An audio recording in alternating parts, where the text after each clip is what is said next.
ওসমান হাদির বিষয়টি আপনি দেখেছেন, তারা একটা রিপোর্ট দিয়েছে। তবে আমি মনে করি শরীফ ওসমান হাদির পেছনে পতিত ফ্যাসিস্ট স্বৈরাচারী আওয়ামী লীগ এবং তার শীর্ষ পর্যায়ের নেতৃবৃন্দ জড়িত থাকার সম্ভাবনাটাই সবচেয়ে বেশি বলে মনে করি।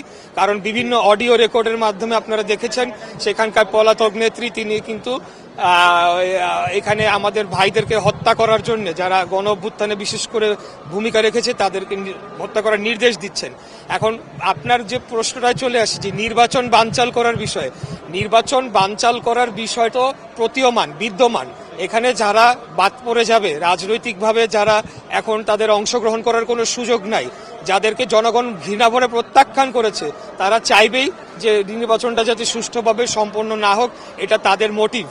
আর এর বাইরে আমি বলবো যে অন্যান্য যারা যে সকল রাজনৈতিক দল রয়েছে তাদেরকে এখন একটা দায়িত্বশীল আচরণ করতে হবে।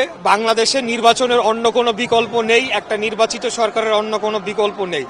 যত যাই হবে, যত কিছুই হবে, আগামী নির্বাচনটা হতেই হবে এবং আগামী নির্বাচিত সরকারের মাধ্যমে আমাদের যে সকল দুর্বলতা রয়েছে সেগুলোকে কাটিয়ে ওঠে নতুন বাংলাদেশ গড়ার জন্য আমরা আমাদের কাজ করে যাবো ইনশাআল্লাহ।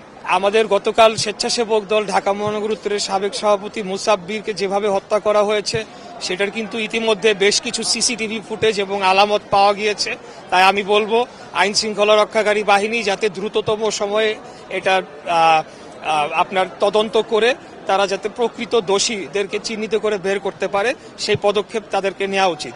এবং শরীফ আমরা প্রত্যেকটি হত্যাকাণ্ড আমি অন্তত আমার দৃষ্টিকোণ থেকে মনে করি একটা ভিন্ন উদ্দেশ্য থাকতে পারে বলে প্রতীয়মান হচ্ছে।